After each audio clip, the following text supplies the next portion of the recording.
Principios no negociables. Un espacio de abogados cristianos.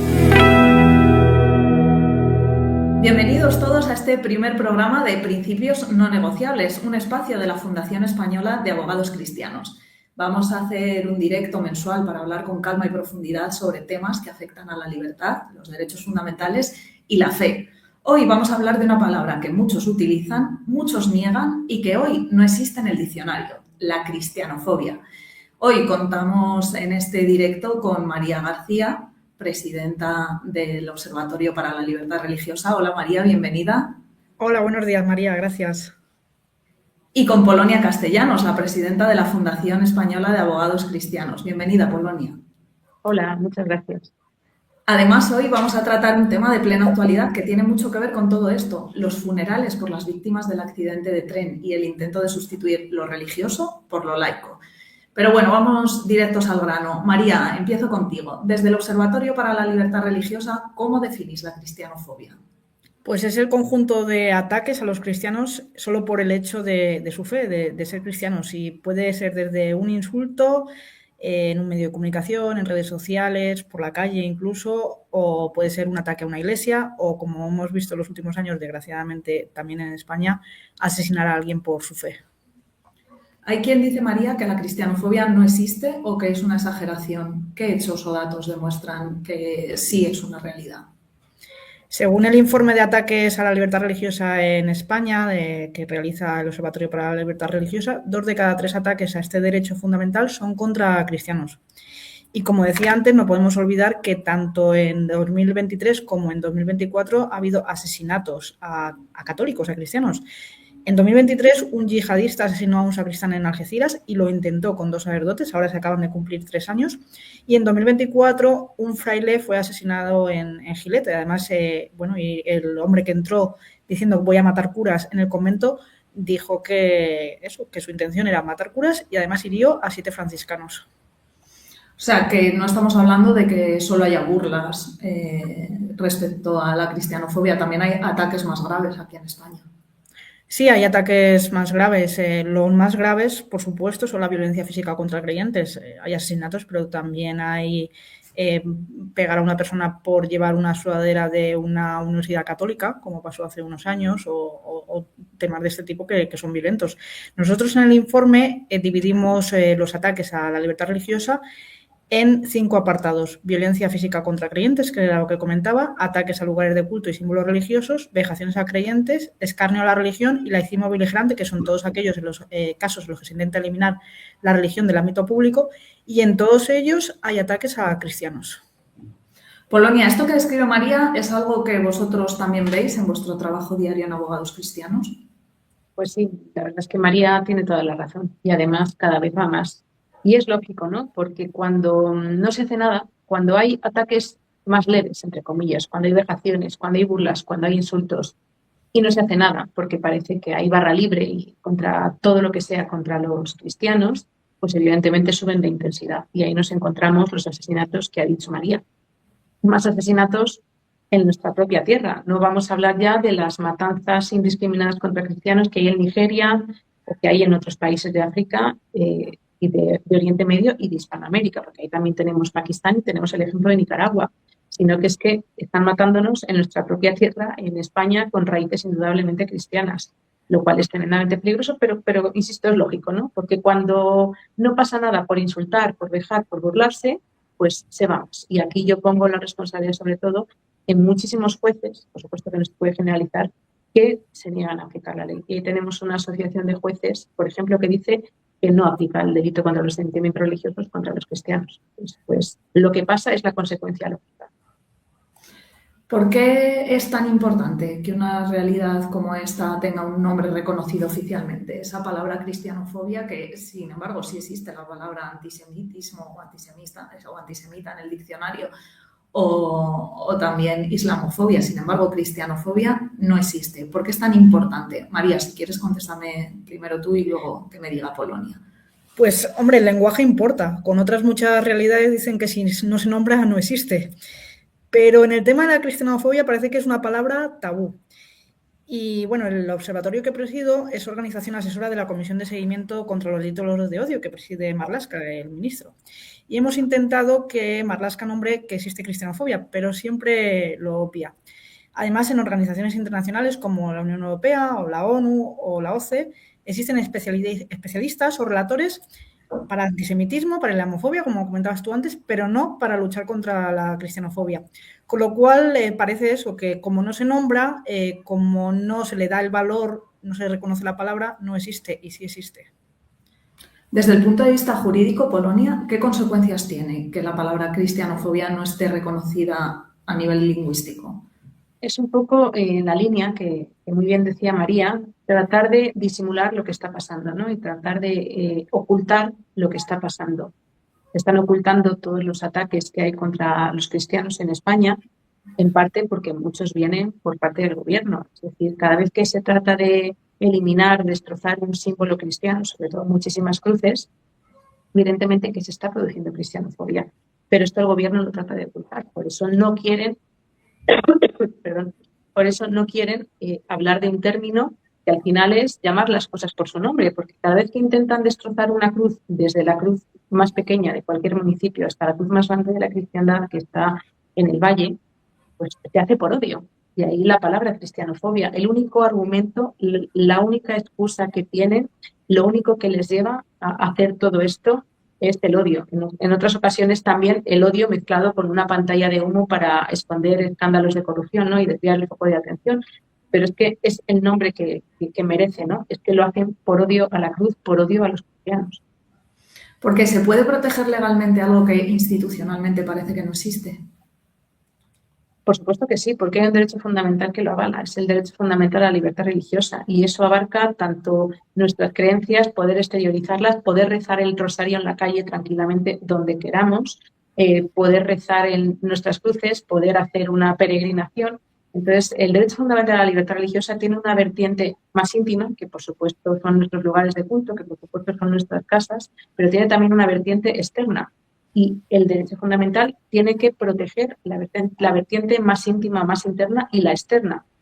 A día de hoy no se está protegiendo la externa y yo creo que incluso se está amenazando a la interna cuando se pide a determinadas iglesias que eliminen cruces, que eliminen determinadas cosas para lo que el Estado ni siquiera estaría legitimado. Incluso la propia cruz más grande de la cristiandad, la cruz del Valle de los Caídos, el gobierno tampoco estaría legitimado para atacarla. Pero ahí la está atacando pues, en esta cristianofobia, en este odio que tienen a la cruz, a lo que significa la cruz y a todos los cristianos en general. Hablábamos, María, antes de que otras religiones cuentan con términos como islamofobia o antisemitismo. ¿Qué mensaje se transmite cuando el odio hacia los cristianos no tiene una palabra propia? Parece que, bueno, en Europa, como la religión mayoritaria, no existe la cristianofobia, pero es que no es así. La OCE, por ejemplo, recoge que la discriminación hacia un grupo determinado se puede dar también cuando ese grupo es mayoritario y que así pasa con los cristianos en muchos países. Y creo que el mensaje que se lanza es que para los cristianos sienten que los ciudadanos, que son ciudadanos de segunda, que no tienen los mismos derechos que otras personas y se crea una espiral de silencio por la que no se manifiestan como tal en la vida pública, no se manifiestan como creyentes, no se manifiestan como cristianos. Se va imponiendo un laicismo beligerante que silencia a los creyentes en el ámbito privado y, como decía Polonia, pues al final parece que solo se puede rezar donde ellos dicen y no en la calle, pues eso, un rosario donde se quiera, sea delante de de la sede de un partido político o sea delante de un centro que realiza abortos. En los últimos días, precisamente hablando de este tema, hemos vivido un hecho que ha generado mucho debate social y que creemos que conecta directamente con todo esto que estamos hablando. Tras el accidente de tren, el gobierno intentó organizar un funeral laico que finalmente tuvo que cancelarse por la negativa de las familias. Y bueno, hoy precisamente se celebra un funeral religioso masivo en Huelva al que van a acudir los reyes y que han tenido que trasladar desde la catedral a un centro deportivo precisamente porque se espera una afluencia masiva. Desde el punto de vista de la libertad religiosa, María, ¿cómo valoras esto que ha ocurrido? Desde hace mucho tiempo, yo creo que desde el gobierno de Zapatero, el gobierno socialista o los distintos gobiernos socialistas quieren imponer lo que decía antes, el laicismo beligerante como religión de Estado. lo han conseguido, desgraciadamente, con otras catástrofes, pero esta vez no lo han logrado, porque las víctimas, los familiares de las víctimas, se han negado debido a sus creencias. Ya lo decía muy bien hace unos días en la televisión la hermana de uno de los heridos en el accidente de Adamuz que nombrabas, que en Huelva no cabe un funeral laico. Yo creo que el gobierno se ha dado cuenta de que no puede imponer este laicismo beligerante como religión de Estado cuando quiere, y lo ha demostrado cuando Sánchez no va a ir a este funeral católico. ¿Hasta qué punto el Estado puede decidir cómo deben despedirse unas familias de sus seres queridos? Quieren decidirlo y eso, como decía, lo quieren decidir imponiendo este laicismo beligerante. Y parece que si no imponen ellos su religión de Estado, porque al final eso es una religión laicista nueva que están imponiendo, pues parece que no vale. Y se han visto obligados a que vayan algunos ministros porque los reyes han confirmado su asistencia, entonces tiene que haber ministros. Es muy fuerte que no esté Sánchez, que no esté el presidente del gobierno apoyando a las víctimas. Y creo que es un desprecio a las víctimas y también a sus creencias y que no acuda. Entonces, al final, aquí, bueno, después de todo lo que han pasado, las víctimas de este accidente, las familias de las víctimas han sido muy fuertes y han visto que la fe, que además es un apoyo en los tiempos donde hay estas catástrofes, donde hay estas desdichas, pues ayuda, y se lo han demostrado al gobierno, que no pueden imponer ellos lo que quieran, sino que son cada persona quien decide cómo despedirse de sus seres queridos y qué religión profesa, claro. Polonia, jurídicamente, ¿tienen las familias derecho a que se respeten sus creencias religiosas, incluso en actos institucionales? Por supuesto que tienen derecho a que se respeten sus creencias religiosas. Insisto, es el derecho fundamental recogido en la Constitución. Pero es que María tiene toda la razón cuando dice que lo que se trata es de imponer una religión estatal, que es el laicismo. Y así lo ganamos nosotros. Hace unos cuantos años, Óscar Puente, por cierto, cuando era alcalde de Valladolid, intentó imponer una moción laicista en la que no es que se desterrase al cristianismo, que sí, sino que se quería imponer una religión de Estado, como en países comunistas, como en China o como puede ser Cuba o Venezuela. Entonces, efectivamente, y España es un país aconfesional no laico, como maliciosamente dicen algunos. España es un país aconfesional. Tampoco pueden imponer una religión de Estado, que al final es imponer su ideología, ¿no? Entonces, me parece de una frivolidad tremenda no querer ni siquiera que las víctimas puedan acogerse a la fe, y los familiares de las víctimas a la fe, que puede reconfortar mucho en momentos de dolor y en momentos tan difíciles como este. Pues me parece una frivolidad por parte del gobierno y de una, bueno, no sé cómo llamarlo, por lo menos no sé cómo llamarlo públicamente, que no se deje ni siquiera a las víctimas expresar su dolor para poder reconfortarse en la fe y quererlas hasta imponer su ideología en unos momentos como estos. Creo que hay que rezar mucho por las víctimas y por los familiares, sobre todo. Creo que hay que dejarlas vivir su fe, bueno, hay que dejarnos a todos vivir nuestra fe. Y creo que si se quiere hacer un homenaje a esos familiares que tanto están sufriendo y a las víctimas, lo que se deberían dirimir son responsabilidades políticas, que a día de hoy no hay ninguna. Entonces, esto sería un homenaje y, por otro lado, un funeral es un funeral religioso. La ceremonia que nos querían vender no era absolutamente nada, y yo creo que no ayuda absolutamente nada más que tratar de imponer una ideología que va en contra del cristianismo y va en contra de los propios familiares y de los fallecidos. María, cuando se intenta sustituir un funeral religioso por uno laico sin contar con las familias, ¿estamos hablando de neutralidad o de incomodidad con lo cristiano? No es neutralidad, porque es querer encerrar las creencias cristianas en las sacristías y en los hogares, que no tenga presencia en el ámbito público. Y lo que comentaba Polonia de las mociones de laicidad, se han presentado en bastantes municipios, se han aprobado en algunos, y al final lo que se intenta es eso, es relegar la religión del ámbito público, meterla solo en los lugares privados, y también, bajo esa cara o esa careta de neutralidad, lo que intentan es que, por ejemplo, los políticos no puedan acompañar a los creyentes en un acto religioso, por ejemplo, en una procesión.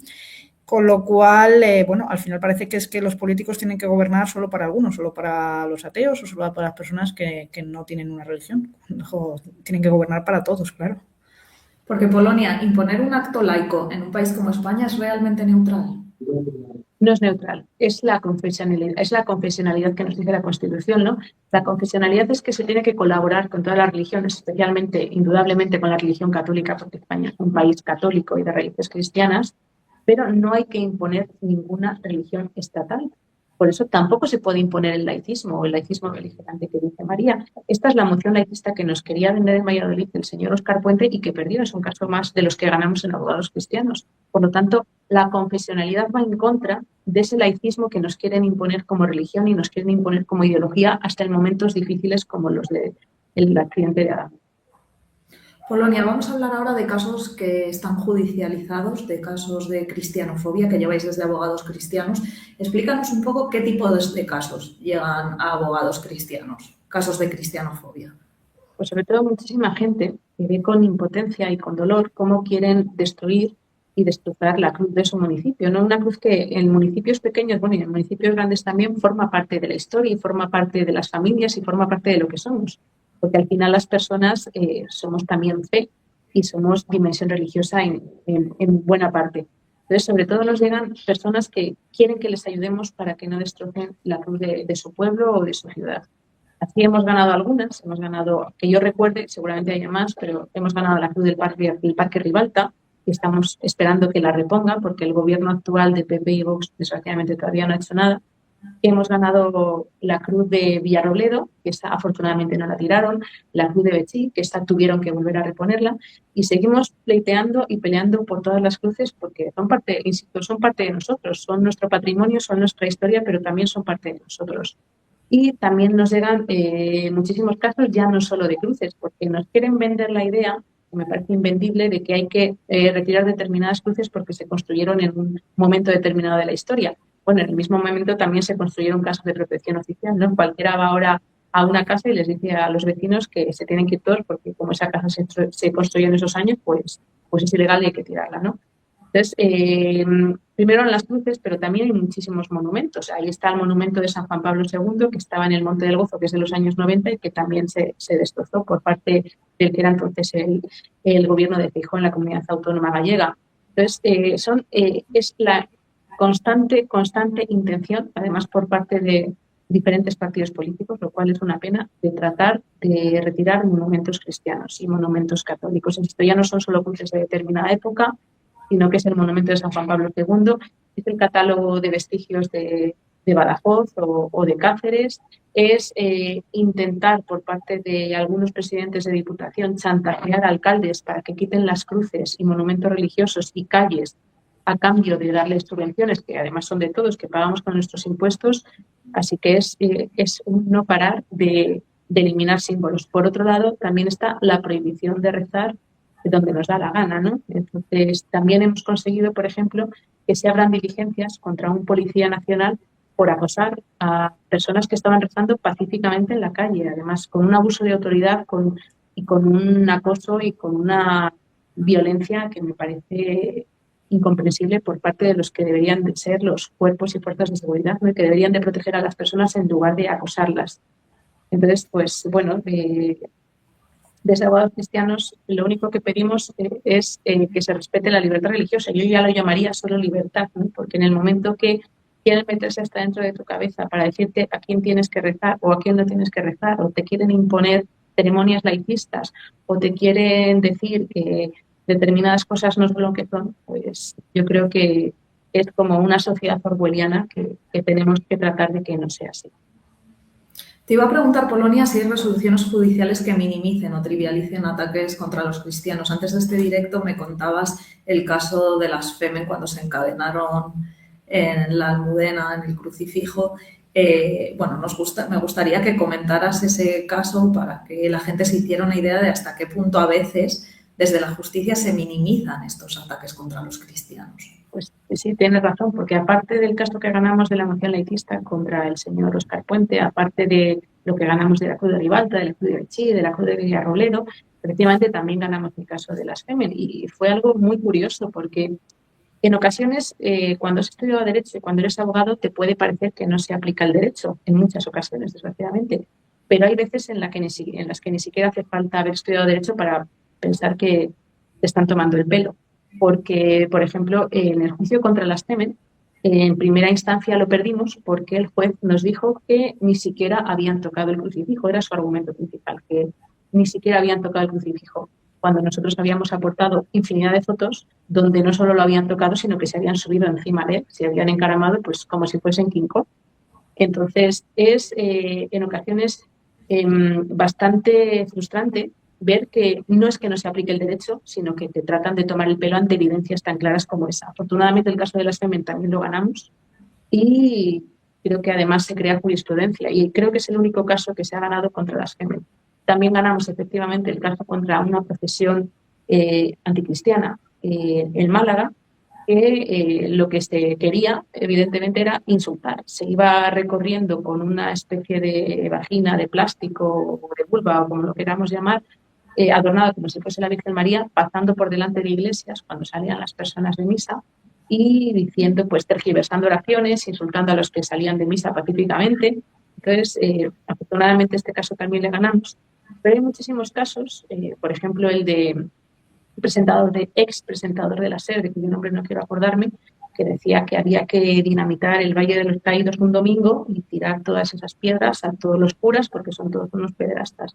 Entonces a mí esto me parece que evidenciaba también un delito de odio y estoy segura que si en vez de haber dicho que los sacerdotes eran unos pederastas se hubiese referido a otro colectivo, estoy segura de que la Fiscalía hubiese actuado de oficio y que este señor hubiese sido condenado. Vamos, no me cabe ninguna duda. Pero desgraciadamente, como bien decíais antes, parece que los católicos somos ciudadanos de segunda. Y yo creo que esto también es peligroso, porque en el momento que se vulneran los derechos fundamentales de alguien, en este caso se están vulnerando los de los católicos, se abre el melón de vulnerar derechos fundamentales. Entonces, ahora somos los católicos, pero después serán todos los demás, sean católicos, sean ateos o sean como sean. Entonces, yo creo que no se puede consentir que se vulneren los derechos fundamentales de nadie, y menos de cristianismo, cuando al final nuestra cultura y nuestro derecho está basado sobre todo en el cristianismo. María, Polonia al final habla de un doble rasero y yo te quería preguntar a ti si vosotros desde el observatorio percibís que esta doble vara de medir existe también a nivel social y mediático. Sí, bueno, al final las víctimas de cristianofobia se sienten que no se pueden quejar porque parece que es normal que les pase. Y muchas veces hemos visto cuando damos conferencias o presentamos un informe que no saben que pueden denunciar, bueno, y que deben denunciar. Es uno de los temas que hablamos muchas veces en la Oficina de Delitos de Odio, que existe mucha infradenuncia en este tipo de casos. Y, bueno, además una parte de la sociedad, incluso algunos cristianos, a mí me lo han llegado a decir, dicen, para todas las iglesias que hay abiertas, pues tampoco son tantas las que atacan. Hombre, es que con que haya una ya sería muy fuerte. Y hace un tiempo, publicábamos un informe sobre discriminación a sacerdotes, porque muchos nos decían que les insultaban por las calles o que recibían acoso. Y me pareció increíble lo normalizado que lo tienen, no todos, pero muchos sí. Por otra parte, bueno, a nivel mediático pasa desapercibido para muchos medios, especialmente vinculados a la Iglesia, no interesa publicarlo. Por ejemplo, con este informe que publicábamos de discriminación a sacerdotes, 1 de cada 3 nos decían que habían sido insultados o ridiculizados por su condición de sacerdotes. Y bueno, lo hemos visto antes, que cada año nosotros recogemos incluso más de 200 ataques a la libertad religiosa, con lo cual son muchos y muchos no aparecen. A veces hasta que no tenemos la fotografía completa en el informe, parece que no ha pasado, porque va saliendo uno aquí, otro aquí, en medios a veces locales, en medios que no tienen a lo mejor tanta influencia, no es en un telediario normalmente. Y bueno, esto hace que pase desapercibido, sí, tanto a nivel social como a nivel mediático, como decías. Polonia, desde Abogados Cristianos habéis lanzado una campaña de recogida de firmas para pedir a la Real Academia Española que recoja la palabra cristianofobia. Habéis insistido mucho en que no pedís privilegios, sino igualdad. ¿Qué significa eso exactamente? Pedimos que se recoja la misma denominación cuando hay un ataque a los cristianos que cuando hay un ataque a los musulmanes o cuando hay un ataque a los judíos, sobre todo, pues, como decía muy bien María, porque es que en España hay muchísimos más ataques a los cristianos, desgraciadamente. Entonces, pedimos que se reconozca una realidad y pedimos llamar a las cosas por su nombre, ¿no? Lo cual es muy sencillo, porque efectivamente la mayoría de estos ataques es que no medía ninguna provocación, no medía absolutamente nada más que el odio hacia los cristianos que se está difundiendo y se está imponiendo también, desgraciadamente, por parte del gobierno. Entonces, simplemente pedimos que se recoja una realidad, igual que se ha recogido la misma realidad aunque ni siquiera hay tantos ataques para otras confesiones religiosas. María, ¿qué importancia tendría para vosotros que la RAE incluyera por fin la palabra cristianofobia en el diccionario? Sería un paso muy importante. Por ejemplo, como decía antes, no hay relatores especiales de lucha contra la cristianofobia en organismos internacionales, en la Unión Europea, en la ONU, en la OCE, que es la Organización para la Seguridad y la Cooperación en Europa. Con lo cual, si se reconociera en la RAE, creo que sería pues un argumento más para reclamarlo y además ayudaría mucho a las víctimas que muchas veces, eso, como decía, no quieren denunciar. Parece que, bueno, no pasa nada, lo borro y ya está, o sigo como en mi camino y ya está. Y está pasando. Entonces, si se recoge la palabra, creo que podría ser, tanto a nivel institucional como a nivel social y de las víctimas, muy, muy positivo. Voy a trasladaros ahora algunas de las preguntas que nos han hecho las personas que nos están siguiendo. Nos preguntaban qué se hace desde el observatorio para dar visibilidad a todos estos casos de cristianofobia. Como comentaba antes, recogemos en un informe todos los ataques a la libertad religiosa en España, todos los que tenemos constancia, claro, porque al final, bueno, hay muchos que no llegan porque, bueno, no aparecen en los medios de comunicación. Como decía, siempre pedimos una prueba, sea una denuncia, si los datos personales, sea una noticia o sea una fotografía. Entonces, siempre pedimos a la gente que por favor nos lo envíe cada vez que hay un ataque. Creo que es muy importante porque entre todos hacemos este informe. Y bueno, pues este informe y otros que hacemos sobre libertad religiosa los presentamos allá donde nos lo piden, en colegios, en universidades. Hemos formado a policías locales y nacionales sobre libertad religiosa. Ante los políticos también lo presentamos para tomar medidas. Creo que al final es la forma de visibilizar estos ataques a la libertad religiosa que se producen. Polonia, te voy a trasladar dos preguntas que nos hacen desde el canal de YouTube, porque bueno, nos quedan pocos minutos, entonces para ir cerrando. La primera que nos hacen es cómo trabaja la Fundación para llevar tantos casos de derribos de cruces. Y la segunda es cómo puede financiar la Fundación Española de Abogados Cristianos todos estos casos que lleváis a los tribunales. Pues la verdad es que trabajamos mucho para tratar de defender y pelear por todas las cruces de todo el patrimonio español. Y lo cual es complicado porque, por ejemplo, yo recuerdo un senador que se dedicaba todo su tiempo de senador a enviar cartas a todos los municipios de España, hasta el pueblo más pequeño, para pedir que se retirasen cruces. Y hasta donde sabía no se paga un senador para esto, ¿no? Para cristianofobia. Pero bueno, es muchísimo trabajo. Tenemos muchísimas cruces y creo, si no me equivoco, pues estamos defendiendo absolutamente todas y además las peleamos mucho. Yo creo que la Cruz de Ribalta la hemos peleado 8 años o 9 años. Somos los primeros que empezamos a pelear la Cruz del Parque Ribalta y conseguimos parar las embestidas varias veces. Y, por supuesto, el problema que tenemos, sobre todo en abogados cristianos, es que cuando se nos piden fianzas tratan de ser disuasorias. Desgraciadamente en la ley no hay nada establecido para las fianzas y nos pueden pedir fianzas de 10.000, 12.000 euros. Me parece que fueron 12.000 euros para aquel presidente de Diputación que chantajeaba a los alcaldes con que si no te daban cruces no recibían subvenciones. Entonces, el mayor hándicap que tenemos son las fianzas. Pero gracias a Dios, con las donaciones y con mucho esfuerzo vamos supliendo este escollo que tratan de ponernos por parte de muchísimos jueces y muchos tribunales. Y bueno, sobre todo con la ayuda de Dios también, porque también sabemos que hay muchísimas personas que rezan porque se respete la vida desde la concepción hasta el fin natural, la familia, la libertad religiosa. Y también sin esa oración pues tampoco conseguiríamos, ¿no? Para terminar, un mensaje rápido de cada una, que nos queda un minutito. ¿Qué mensaje os gustaría trasladar a quienes niegan que la cristianofobia exista? María, si quieres tú primero. A nivel informativo, pues que lean justamente algunos de los casos que recopilamos en el informe de ataques a la libertad religiosa del observatorio. Y bueno, a nivel de experiencia, que hablen con algunas de las víctimas, que las escuchen, porque parece que se escucha mucho que hay que hacerlo a algunas víctimas y a otras se las olvida. Y bueno, pues utilizan a las víctimas en catástrofes o incluso en ciertas guerras cuando les interesa, pero a las víctimas de cristianofobia no se las escucha, no abren telediarios, como decía antes. Entonces, bueno, que también salgan estas voces y que nosotros las defendamos, claro. Polonia. Pues yo me quedaría con el testimonio de uno de los sacerdotes de Algeciras, que decía que por segundos estaba vivo, porque si el yihadista radical le llega a haber visto vestido de sacerdote, le hubiese asesinado. Y además con el ensañamiento con el que asesinó al sacristán, que le persiguió dentro de la iglesia, le persiguió fuera de la iglesia y después le cortó la cabeza, ¿no? Porque es el método que siguen los yihadistas y los terroristas. Entonces me pareció escalofriante que una persona te diga en España que si le llegan a haber vestido de sacerdote, le hubiesen asesinado. Pues gracias María, gracias Polonia, gracias a todos los que nos habéis acompañado en este primer programa de Abogados Cristianos. Os animamos a apoyar la campaña para que la palabra cristianofobia sea reconocida por la RAE. Creo que está en la página web de Abogados Cristianos y la podéis encontrar también en sus redes sociales, y a seguirnos para los próximos directos. Muchas gracias. Gracias a vosotros.